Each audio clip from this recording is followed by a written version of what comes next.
And now, live in studio, cutting through your typical media nonsense and offering you a rational and unbiased perspective on current events and life in Tampa Bay. He's a successful entrepreneur, published author, top listing agent, a real estate and finance expert that goes to bat for you every day as a consumer advocate. Your host and the consumer quarterback, Brandon Rhymes. Welcome in, everyone. You're listening to the Consumer Quarterback Show with your host, Brandon Rhymes. Brandon is out today. If you're not, we're going to bring you the same great program we always do. Brandon's commitment to consumers is the key to this whole program. You know, we're trying to vet business owners. We're going to go out in the community, and we're going to get information and knowledge and pass it on to you folks to empower you in the marketplace. That's the whole idea behind the program, and that's what Brandon is committed to. We're going to do that today as well. We always talk real estate on the show. As you know, Brandon owns Platinum MVP Realty. He's with Keller Williams, and of course, real estate is a big part of our show. It's a driver to the show. We have a lot of home services and people affiliated with the home business. To that end, we have Diane Vance. She's our mortgage partner from Fairway Independent Mortgage. She visits with us every week and tells us about the great deals out there and the opportunities for folks. And today she's introduced us to Mr. Shane Glor. Shane is working with Fairway Independent. He works in a different office. How you doing today, Shane? I'm doing great, James. Everything's going fantastic. All right, so Polk County, a little different from us. We're used to over here on the Bay side, but you guys have a lot of the same issues that we face over there. Oh, absolutely. Lakeland, the Lakeland Winter Haven area, we are part of the Tampa Bay region. And we just happen to be on the easternmost part of the Tampa Bay region. So I've been over here about 32 years, always done mortgage origination, and I've been very fortunate to have been with Diane and worked with her many, many years, and to be a part of her awesome office there in Palm Harbor, and I'm just a satellite office over here in the Lakeland Winter Haven area. Gotcha. So with your experience, you've seen a lot of growth over there, I bet. Oh, it's it's funny. Talk about as we're going through COVID and everybody staying at home. If you had the opportunity to get out and get on Interstate 275 or 75 or I-4. It takes you back 30 years to what the traffic was. Yeah. Just amazing. Yeah, I-4 is no joke, I tell you. You got to be very careful. Yeah, absolutely. So today we're going to talk a little bit about mortgage like we always do. And I'm interested, because I'm a novice in this field, about pre-qualification versus pre-approval. People tell me to get pre-qualified, and that was the way the terminology I always heard and was familiar with. That's not necessarily as good as pre-approval. That's correct. I'll tell you, that's a term back from the good old days of mortgage lending and even lending in general. And pre-qualification is just not good enough in today's environment. We use a pre-qualification to give a client an idea of what they would qualify for, but we need to take that one step further and actually do a pre-approval for them. You have to keep in mind that someone buying a home, this is probably their biggest investment of their lifetime. Certainly. And we need to talk to them about verify their income, their employment history, their assets, figure out what their long-term goals are. Are they just going to be living in the house a short period of time, 5-7 years? Or is this their permanent retirement home or a second home? So we take it a step further and we do the pre-approval. We actually review the credit. We calculate their qualifying income, their employment history. We verify assets, and that's a fully underwritten loan before they even find the first house. So not just a snapshot of their current financial position, but kind of a history and a projection.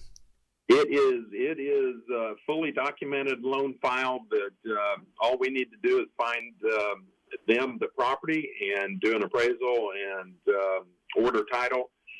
And we've closed loans quicker than 15 days on our pre-approval process. So I was going to say, how long should folks anticipate the pre-approval process taking if they provide you with all the stuff they're supposed to? Well, first of all, we have to get it through the underwriting process. It could just take a few days to get that once we've got all the documentation in. And then that pre-approval is good for 90 days before we have to start updating documents. And usually if circumstances haven't changed, at that point, we'll just get updated pay stubs. We probably won't order a credit report as long as circumstances haven't changed. So it could go longer than 90 days. Now, when you say circumstances haven't changed, you're kind of telling those applicants, be careful and don't make any radical moves. Oh, absolutely. Don't change your job. Don't buy a big car. Don't go out and buy that Lexus. If you're wanting to buy the house, that could affect your repayment ratios. It could affect a lot of things. Don't make any major purchases. Right. Don't transition to another job. Going through this COVID, stay at home, lenders all across America had loans that they couldn't close because people lost their job just before loan closing. Yeah, I didn't think of that. That was very, very tragic. And, but hopefully they'll get into another job similar to that and move forward with that. Sure. But, circumstances change for everybody in a period of time. And as long as those things haven't changed, that pre-approval is probably good. But we do need to update the documents. And your unique credit history or whatever you have, in particular employment, that kind of goes towards what loan program is best for you. That's correct. There are numerous different loan programs out there, and part of that pre-approval process is putting that client, that home buyer, into the right loan program.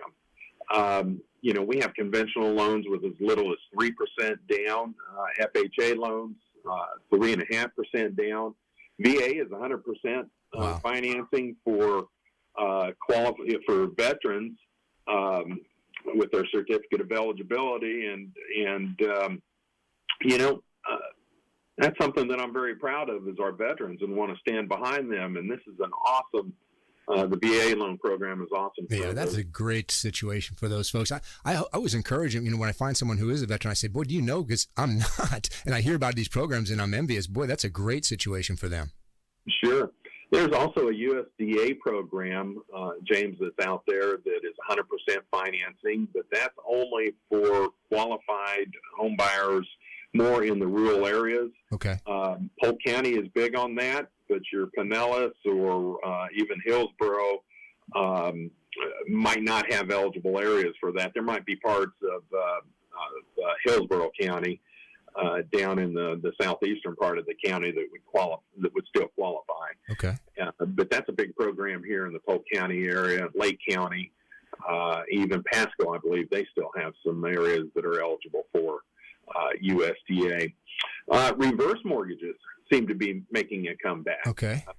And that is for clients that home buyers or people refinancing 62 years and older.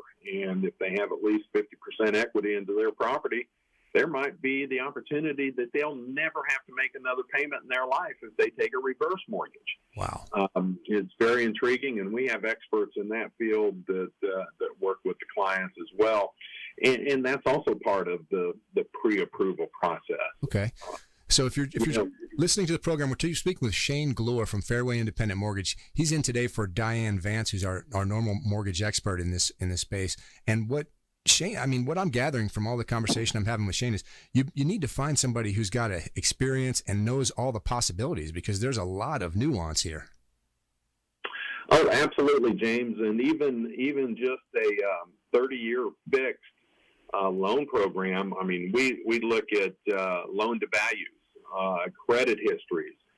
Everyone, when they start the home buying process, their situation is going to be unique to them. Right. It's not going to be like your neighbor over here who, got a bigger house over here. Well, they might have had more money down. They might have had a higher credit score. It's unique to them and the jurisdiction. Sure. It's so we got to put them in the right loan product for them, and show them, educate them on the process, and walk them through it, because most people don't buy a house but 3 or 4 times in their life. Right. It's not something you do every day. I mean, you're going to buy more cars than you will houses in your lifetime. And so that's what Diane and all of her mortgage advisors at Fairway, that's what we try to do, is educate the consumer, and work with those realtors to we'll call the listing agent Right. whenever we have a client, and we'll just go over things with them. Say, hey, we have got a pre-approved client here. We're ready to go with this contract. Everything's good. We've pulled credit. We've verified income. We have the assets documented. They qualify for this property. And with the listing agents, we'll go over things like the contract dates, the effective dates, the financing, appraisal contingencies, just so that they know, that Fairway mortgage advisor is on top of things, and they have a good client there that that contract needs to be accepted. That's right. The pre-approval, that's buying power. That is buying power for the consumer. That's Shane Glor, Fairway Independent Mortgage. He's joining us in place of Diane Vance today. And I want to stress for a minute how important it is. I love the independence. You guys are willing to shop and kind of find the best product. That's right. Fairway Independent Mortgage, we are employee-owned. We're not, a big bank or like a big box store. That's right. The different offices that Fairway have, they are independent. And a lot of times, give you an example, my needs here in Polk County are going to be a whole lot different than they are over in Pinellas County. I understand. Looking at loan programs. I mentioned the USDA program. Well, that's something that I need to be able to offer over here to my clients, but I wouldn't offer that, just 15 miles away in Hillsborough County to a client that's looking over there. So all the offices have unique situations in their areas. Let's call them micro niches. Just different. That's Orlando's different. Another 30 miles on the other side of me here in Lakeland. There's a lot of short-term rentals, a lot of people buying homes up around the Disney theme park areas that are buying rental properties for people that come in from all over the world. So you better have somebody who knows the market, I tell you. Yeah. But I've been here in Polk County. I want to say Lakeland, Winter Haven area. I don't want to call it the bedroom community. But we have a lot of our residents commute every day to the Tampa area. I'm sure they do. To the Orlando area. Hey Shane, we're going to close here in a minute. Any last minute things you want to let me know, or any deals you want to talk about real here as we close? Well, the most important thing is if there is someone that is looking to buy a house, your first step is to absolutely contact the mortgage advisor to get that pre-approval, to actually apply with them, provide all of your documents so that you can have that confidence that you can move forward when you find that house of your dreams. Well, that sounds great. Our whole goal here is to help people become successful homeowners.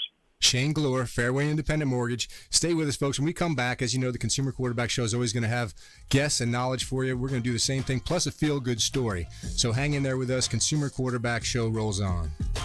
This is Warwick Dunn, and you're listening to the Real Estate Quarterback Show hosted by my man, Brandon Rhymes. To get in touch with Brandon, call 813-670-7372. Online at consumerqb.com.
listening to the consumer quarterback, Brandon Rhymes, cutting through your typical media nonsense and offering you a rational and unbiased perspective on current events and life in Tampa Bay. Online at consumerqb.com. That's right. Brandon Rhymes is the host of the Consumer Quarterback Show, but Brandon is out today. So you got your producer, James DeJerome, in the chair.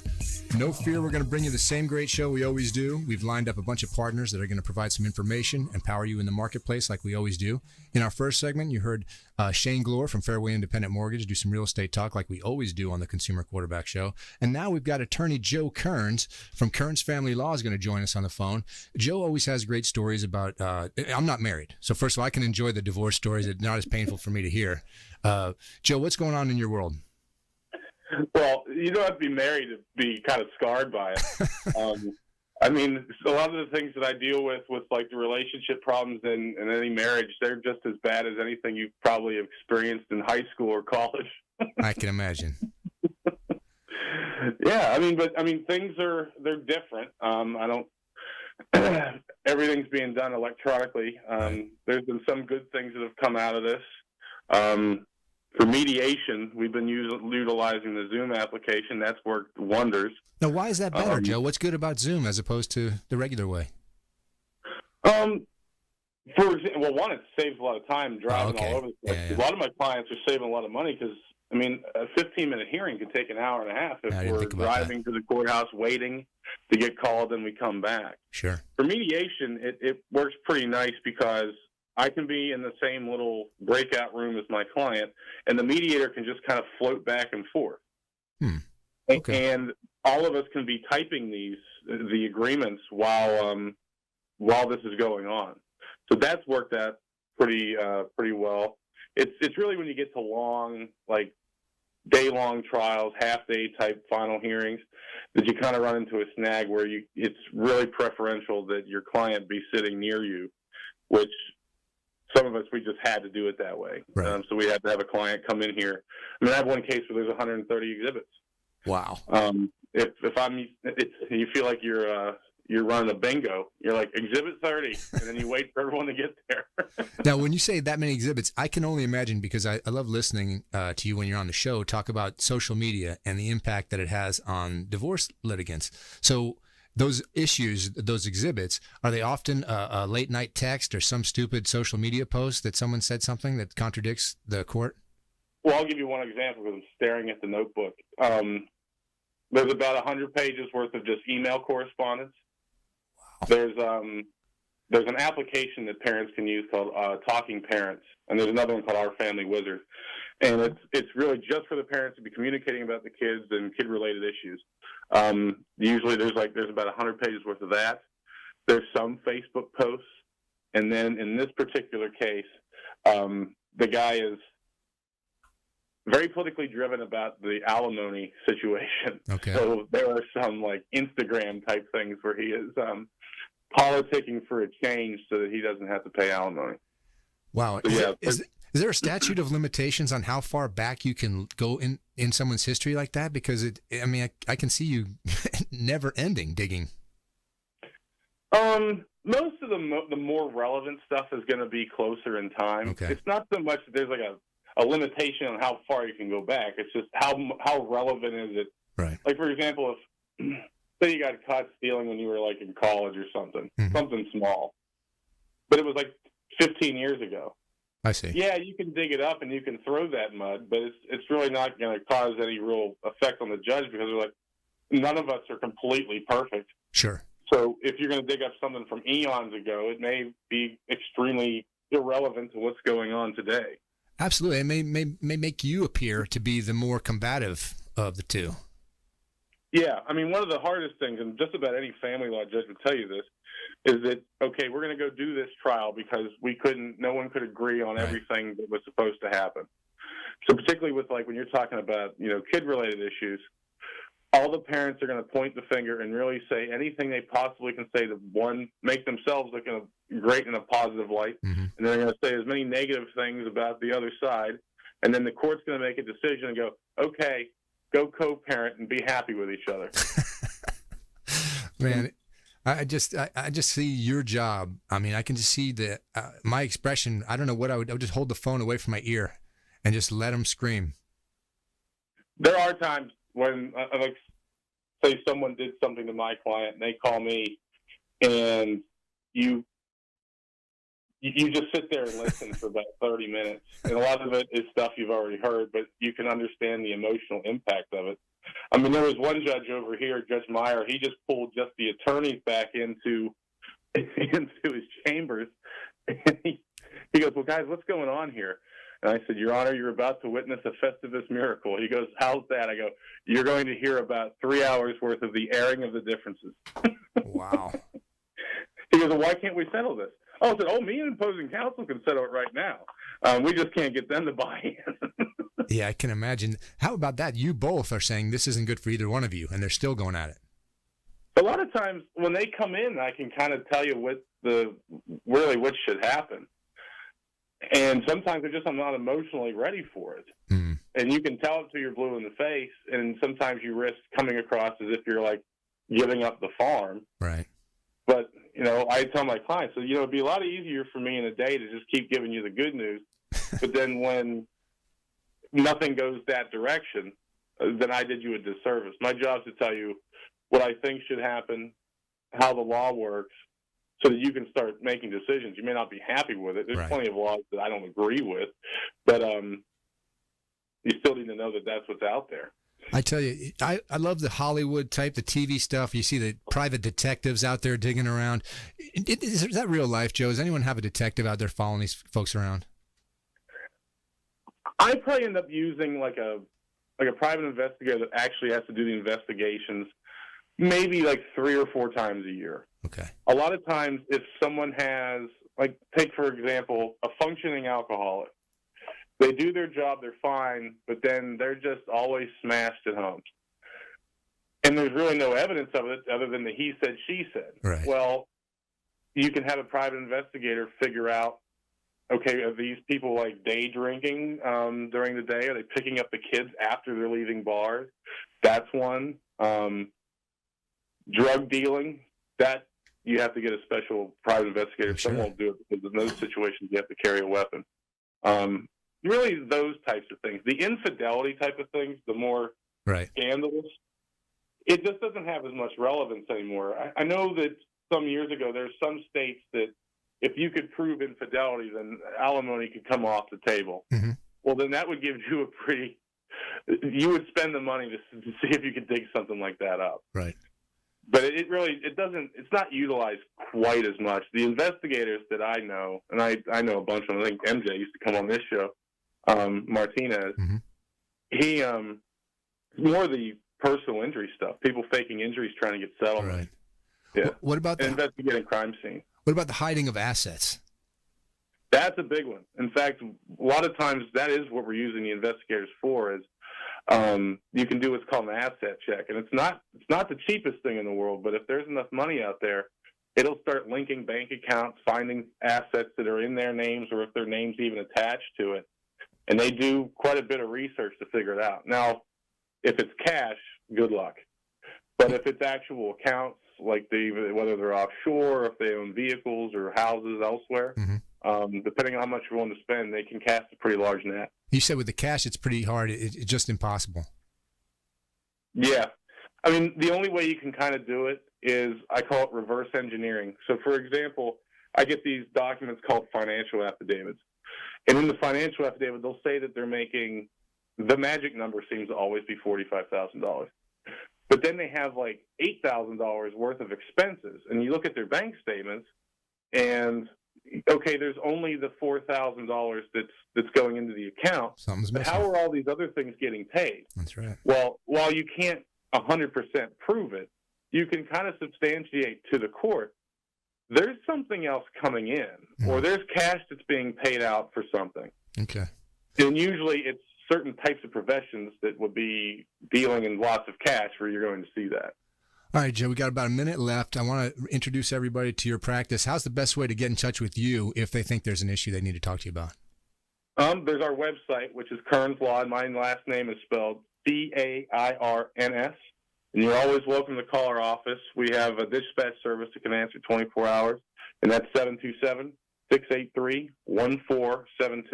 All right, so if you need an attorney you can trust, Joe Kearns, longtime friend of the Consumer Quarterback Show.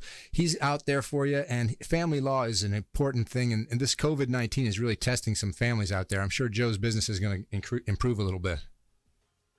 Yep, in about 9 months from now, we'll have attorney cases.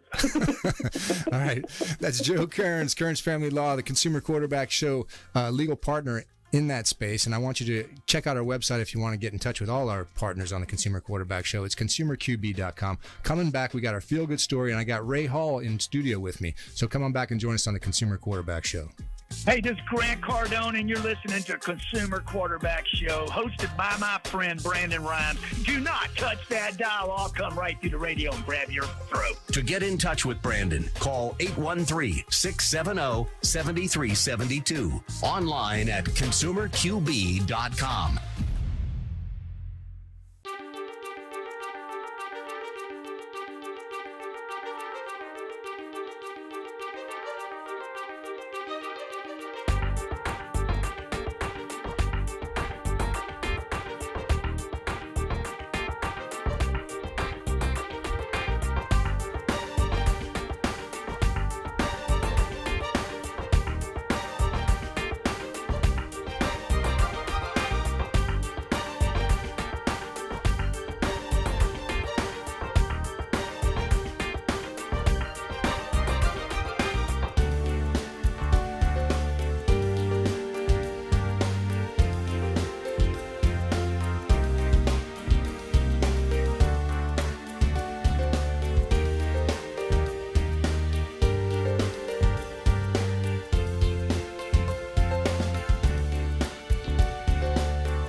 You're listening to The Consumer Quarterback, Brandon Rhymes, online at consumerqb.com. Brandon is Tampa Bay's #1 consumer advocate for real estate and financial advice. Call Brandon today at 813-670-7372. That's right. Brandon Rhymes and the Consumer Quarterback Show here every day for you, making you a better consumer in the marketplace. And we've assembled some partners to give you that information. And these are folks that we've vetted and made sure that they have your best interest at heart in terms of giving you that information and tips that make you a better consumer in the marketplace. I've got a great segment coming up for you with Ray Hall. Ray is our appraiser, and he does a great job on here with Brandon all the time talking about values in real estate. In addition, we've got the feel-good story, which Brandon is committed to telling you something good every single day. This is about a 7-year-old kid who missed his reading group at school, so he did something about it. So I'm going to tell you about that. And now I'm going to introduce Ray Hall. Ray, what's going on, man? Oh, not much, man. Keeping busy these days. Now, everyone else is crying about the economy and slow, and you guys are busy. Every time you come in here, busier. Every month has been my best month ever since I've gone into business. So, the real estate market is just really crushing it right now. I'll say the one thing that the government did right in this situation was lowering those interest rates. Okay. Because up to this point, we don't know what's going to happen months from now. Right. But up to this point, they've really just kept the housing market afloat. I haven't seen any dramatic declines in value, and it is busy as anything out there. Now, tell us about where you go, Ray. How far do you go? I do 5 counties in the Tampa Bay area. So I'm Hernando County, Hillsborough County, Pasco, Polk, Pinellas, Manatee. Okay. So my days are usually busy. You know, a lot of times Brandon's calling me with questions about stuff, and I got to put him off for a couple hours because I'm just driving all over the place. So now you deal with investors who want to add value. You deal with buyers who want a real value assessment of what they're getting into. How do folks? What do they approach you more about? Investors that want to know, how can I change what can I do to increase my value? Well, when it comes to the investors, a lot of times I come into play when they're getting a loan after their renovations. So a lot of times with investors, I'm doing two values. I'm doing the as is for their purchase, and I'm doing the what they call an ARV, the after repaired value. Now that's really valuable for them. I can't imagine they're relying on you before they even get into the deal. Well, what's funny is that's the lender asking me for it. I'm surprised a lot of these investors aren't calling me up ahead of time saying, hey, you know, if you're putting say $50,000, $60,000 all into a deal, or a lot of times even $100,000, probably worth $300 for me to come out, take a look, and see what it's worth now, what it's worth after. It's not as simple as people think. You know, it's the kitchen and the bathroom, and it's simple. You better make sure you have room to do what you want to do, and the values end up making sense, because I've heard you talk about additions of pools not necessarily impacting your bottom line because of the comps in the neighborhood. Exactly. So you got to have some knowledge before you just go shining everything up. Well, I'll give you a great example. It was a couple that were investing in the Seminole Heights area, and if you're familiar with Tampa, you know that's a hot area. Right. And they bought this house, and when an investor goes into this investment, they're looking at what the value is going to be after the repairs. So usually what they're doing is they're saying, what's it going to be worth? What's it going to cost me to get there? And then how much of a profit do I want to make? Big ones being roof, AC, something, major. Right. Yeah. And I mean, a lot of times these renovations on average I've seen is about $40,000, $50,000. Okay. Well, unfortunately, this couple figured, well, we're renovating this house to be like brand new. So they looked at new construction sales in the Seminole Heights area. Problem was those homes were selling way higher than the renovated older homes. There's very few new homes in that area, if I'm There's correct. some. Usually if something's so just in bad condition, a lot of times they'll just tear it down and then they'll build a new bungalow. Gotcha. So it'll look like a renovated 1925 house, but it's actually brand new construction. My personal preference is those, because a lot of times when they renovate these bungalows, you don't know what's behind the wall. And you'll find those problems. But, a lot of people don't understand when you're looking at real estate values, you have to compare apples to apples, or you have to find the closest orange. Yeah. Or you better find a banana and an orange that will adjust to that apple. Because like you said, the swimming pool example can be $25,000 to $45,000 investment that you're adding, and you're not going to get that dollar for dollar back. No, you most of the times with swimming pools, you don't. Everyone always asks me about the pool. What am I going to get in value? I said, look, if you want a pool in your house, get a pool.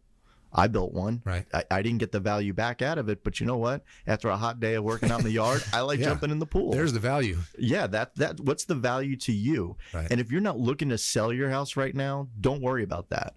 I'll pick on myself. I built my house 5 years ago, right at the end where espresso color cabinets were the in thing. Okay. Now everybody has white cabinets, and I have these dark cabinets, and I'm like, well, now I got to get them refinished if I want to look like everybody else. I see. So if you're going to be in this house for 10, 20 years, don't try to put a whole lot of money into it to try to get that value, because tastes change. Economies change, things change. Just make it comfortable. What is the duration that's ideal for someone if you're talking about making the next move? We're just going to fix it and move. 3 years? What do you think they're in the house for? It's hard to say. Yeah, because the market changes, the fluctuations. Exactly. I'd say if you're looking to sell within the next year, now start looking at some things you want to do, and see if you even need to do it. Find out, like call an appraiser, have us come out and say, well, what's the value going to be if I put in a new kitchen right now? So if the new kitchen is going to cost you $40,000, but it's only going to put $10,000 in value on the house, don't do it. Right. Let the next guy do it, because you're not making money. You're just spending it. You're over improving it. So some of the new things and new features you see, the solar's big, people trying to add value with solar. What are some of the other features or additions you've seen where you're like, I'm not so sure you're going to get your money back out of changing that? Great question. When people automate their house. The smart house. The smart house. Now, a lot of people, like I use Alexa in my house, and you can buy all the little motors to do the blinds and all that, but some people get these systems that are extremely expensive. And I'll tell you a funny story. I went to a house, and the gentleman had put the system in like right after they bought it, which was less than a year prior. And I'm meeting with the wife to show me through the house, and she says, yeah, I didn't know it until we listed the house that he paid $60,000 for this system. Wow. And yeah, it was 60 grand. So you can tell the house to, it integrated all the appliances, whatever it might be. Exactly. Anything that can be integrated was, so it had these high ceilings. So you could say, whatever, pull the blinds up 50%, 25%. Right. And I was able to get value to it just because I could find a comparable. I had to do a special search, found a comparable with that system. It did seem to have a little bit of a higher sale price than the other similar sales in the area, so I could give them adjustment, but it wasn't for the full amount. Things like that. That's kind of a luxury item. Yeah. You're buying it for the luxury. You're not going to get the value. Security systems, whatever it might be, the addition that you've added to your home that you enjoyed. You can't always think, hey, just add that onto the value of the sale. Exactly. And that's the problem. When I come out, a lot of times think as the appraiser, I'm looking at their house and I'm attributing value to every single little thing about that house. And that's not what I'm doing. I'm going out there, I'm seeing what condition is your house in? What features do you have? Now I'm going to go back to the office, I'm going to pull up all my comps, and I'm going to look at what they have. So really, it's not what you have in your house that's determining your value. It's what your neighbors have in their house that determines your value. Ray, I'm so naive in this space. I need your help on this. If you're in a neighborhood that hasn't turned over much, there just hasn't been sales in that particular neighborhood, how does that play into getting the numbers? You've got to expand out as far as you can. I just had one about a month ago.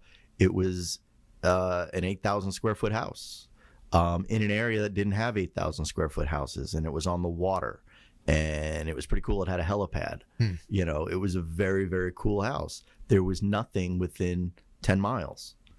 So, I had to go out. Way out, right? I had to go like 15 miles to find comparables for this property. So that's just what you have to do.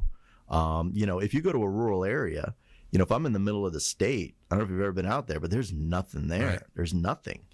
Your closest neighbor could be 5 miles away. So, sometimes it might not be that you need to find comps in that neighborhood. It might be you have to go to a neighborhood that's just like that neighborhood.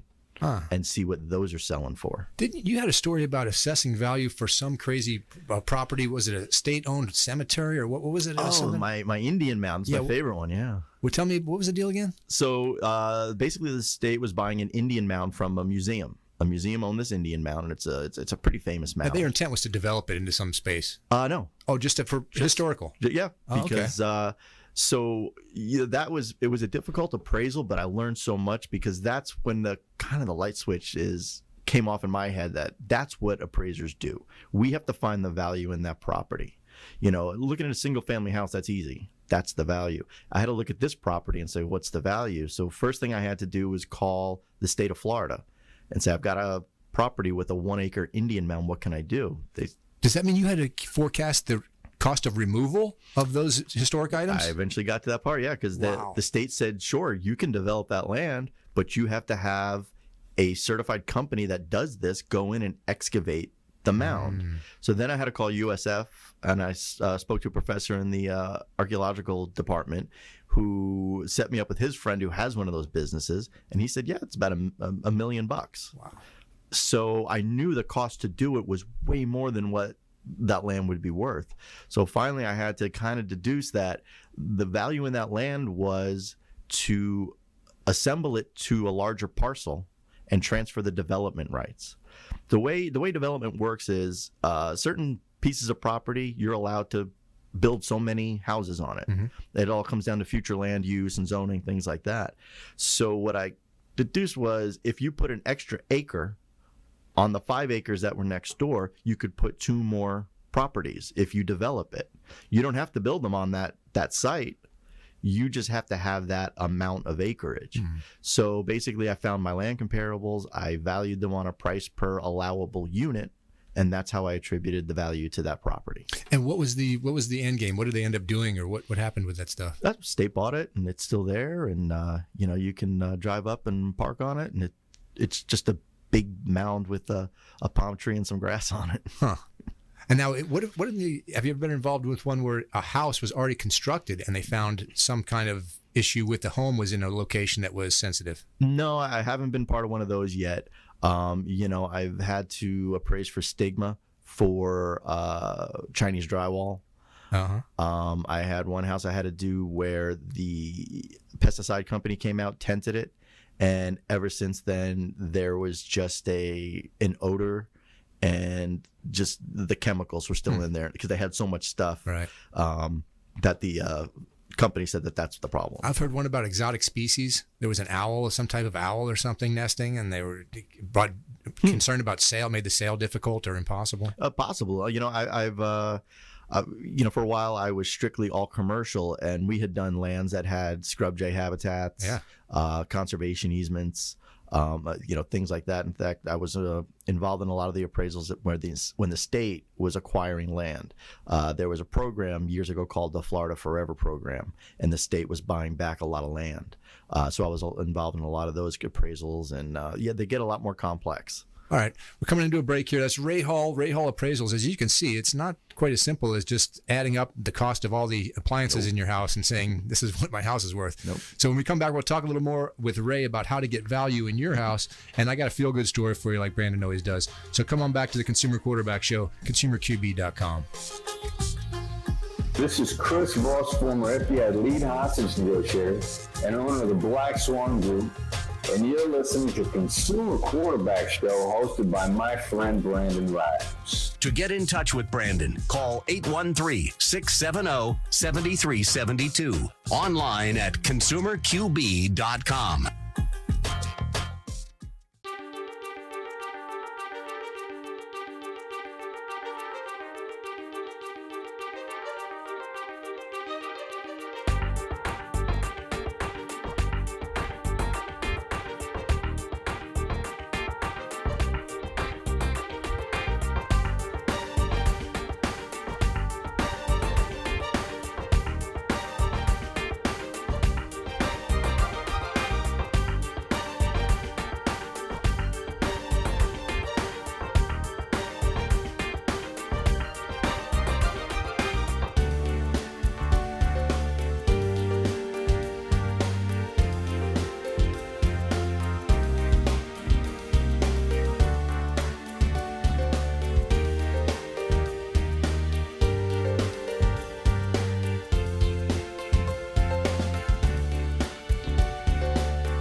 You're listening to The Consumer Quarterback, Brandon Rimes, online at consumerqb.com. Brandon is Tampa Bay's #1 consumer advocate for real estate and financial advice. Call Brandon today at 813-670-7372. That's right. Give Brandon Rhymes a call for all your real estate needs. This is the Consumer Quarterback Show with Brandon Rhymes. Brandon is out today. I'm the executive producer of the Consumer Quarterback Show with Brandon Rhymes. My name is James DeJerome. I've had some conversations already today with Joe Cairns and Mr. Shane Glor from Fairway Independent Mortgage. We just finished visiting with Ray Hall from Ray Hall Appraisals. And one of the things that Brandon is committed to doing here on the show is telling you something good. We're going to tell you a feel-good story of the day to kind of break up your day and give you something positive to talk about. I teased earlier a 7-year-old boy who's missing his buddies at school. And one of the things he misses about school is his his reading group. So a 7-year-old boy in New York who loves to read has launched a Facebook group to read to other kids who are missing story time at school. Brian Rumfeld of Brooklyn loves to read and shares his favorite books with anyone who wants to hear a good story. So Brian was previously reading books to his grandmother every night when she suggested, why don't you read to kids who don't have story time because of the coronavirus? So he started a Facebook group, Brian's Book Corner, where he reads to kids online. More than 1,000 people have already joined in. The kind of story that you don't, hear about every day. A kid out there who wanted to do something good and got the chance and did something for everybody else. So that's what we try to encourage. We're trying to encourage consumer advocacy. We want to look out for you, but we also want you guys to do things for each other and keep each other in mind. All right, so back to the show. We're visiting with Ray Hall Appraisals, and we were talking earlier about all the different concepts in appraising. So you get the appliances in a home, the value of a home is calculated, but there's all these things that are difficult to evaluate or that may change depending on the market or different things in the area. Oh yeah, things are changing all the time. Roads are widened, so there's always changes going on in the neighborhoods, and that impacts, economies. The economics of everything gets impacted. Is there a way to forecast traffic in the future? In other words, a homeowner wants to say, well, we can anticipate highway construction or a new exit ramp coming through here. It's going to change everything. You can. I mean, that's public record. So once the plan's in place, you can go to the Department of Transportation and look at things like that. I use the DOT website a lot when I'm doing commercial appraisals, and I may have a site on a roadway that has an average daily rate of 20,000, and then I may have another one over here that's 30,000. Well, the 30,000 is probably superior to the 20-something thousand, and then I have to figure out, was there a difference in the sale prices? Now, you mentioned earlier that you had a background commercially. You were doing commercial appraisal. Yep. And that kind of thing would be huge for someone in retail who's looking to see the traffic flow near his or her business. So you're trying to anticipate future growth in terms of traffic flow around a particular parcel to see what value it would have to the commercial buyer? Exactly. I mean, look, are they putting in a light? That's a huge value with commercial real estate. Look at McDonald's. Almost all their locations are at signalized intersection. You got a captive audience. Right. And that's why McDonald's has some of the highest priced real estate in the world, because a signalized intersection on a major highway is gold. I did a story when I was back in the media about Cracker Barrel wanted to come into a particular jurisdiction. It was in North Florida, Gainesville area. And they said, our sign has to be at so many feet high next to the interstate or we're not doing the deal. And of course, the county wanted the jobs. No problem. We want to see your research. So at the night of the county commission meeting, they showed specifically that if the sign's at 60 feet, we'll guarantee this many sales. We dropped that sign to 40 feet, and now our distance approaching it on the interstate shuts.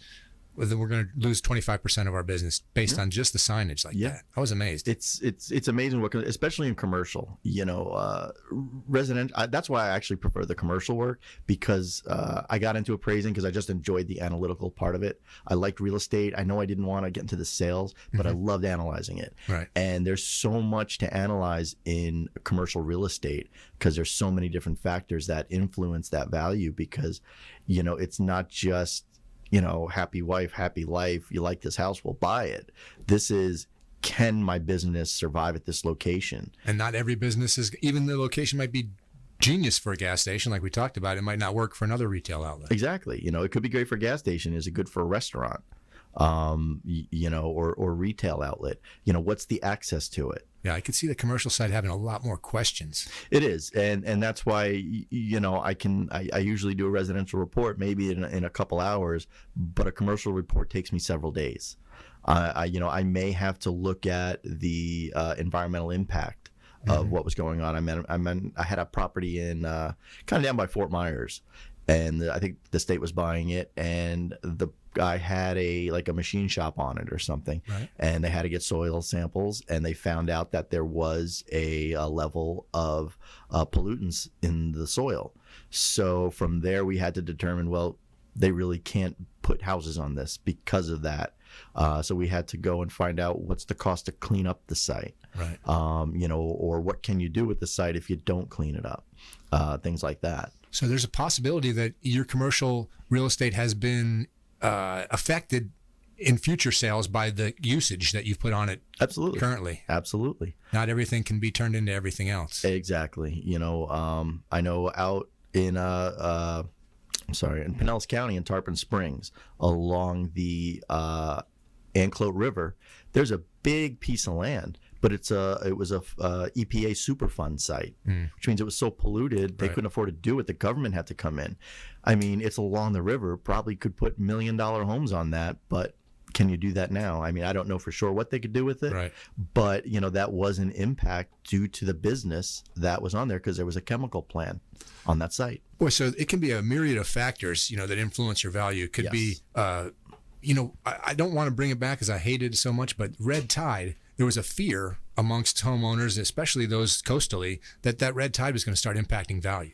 The thing about red tide is it is a temporary thing, and it does go away, and it happens all the time.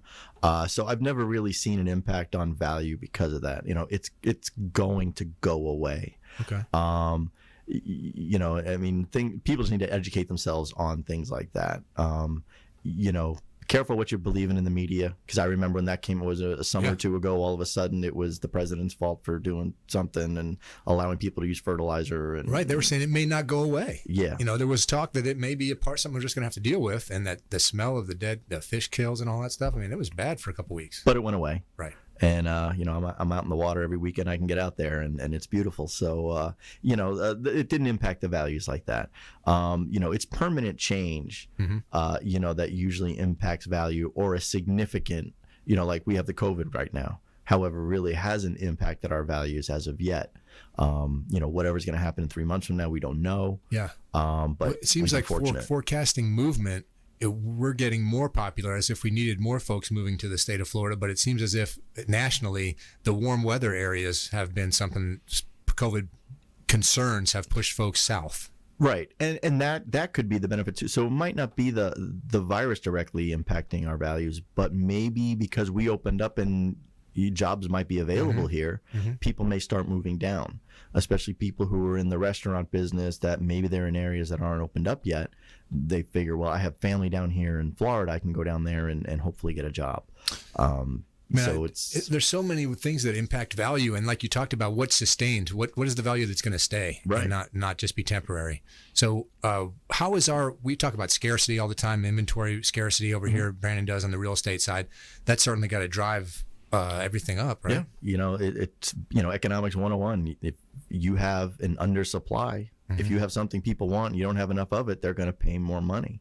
I've had deals that come across my desk that I'm doing the appraisal for it, and it's way over. Right. There's no way I can justify that value that you're looking at. Have you been in a situation where you've said, hey, this is just too much, and they say, hey, we're doing it anyway because they just have that investor attitude. They're coming in from out of state and they're just going to buy it. Absolutely. It wasn't even out of state. It was someone here who lived here, who was in the real estate business, and it wasn't coming in. And finally we're talking, and the person asked me, so do you think it's worth it for this and that? I said, for your purposes, if it was a good deal, we wouldn't be having this conversation. Right. I said, so that should be telling you something. I said, I can't tell you what to do. I can just estimate the value. But if we're talking, it's not a deal. Right. You can see how important it is to find someone you trust when it comes to appraisal. Ray Hall Appraisals, longtime friend of the program here on the Consumer Quarterback Show.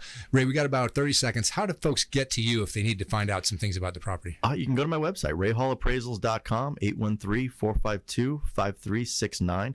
I can do an appraisal for any time a value question is coming into play, whether it's for your divorce, whether it's for an investment or a renovation you want to do. We can do an appraisal product that will help you go into that feeling good about it. And you've got some different choices as well. Absolutely. Like I've always touted, we can do that $150 restricted use. There's not a whole lot of utility to it, but we can start there. But I can find something that will fit your budget and give you the answers you need. All right, you heard him. Reach out, Ray Hall Appraisals, right here on the Consumer Quarterback Show. You can also find Ray on consumerquarterback.com. Another great show. I want to thank Brandon for giving me the opportunity to sit in the chair while he's out.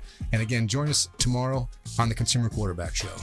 You've been listening to the Consumer Quarterback, Brandon Rhymes. Whether it's real estate, consumer, or financial advice, let Brandon call your next play. Contact Brandon Rhymes at 813-670-7372. That's 813-670-7372. Online at consumerqb.com. And join us next time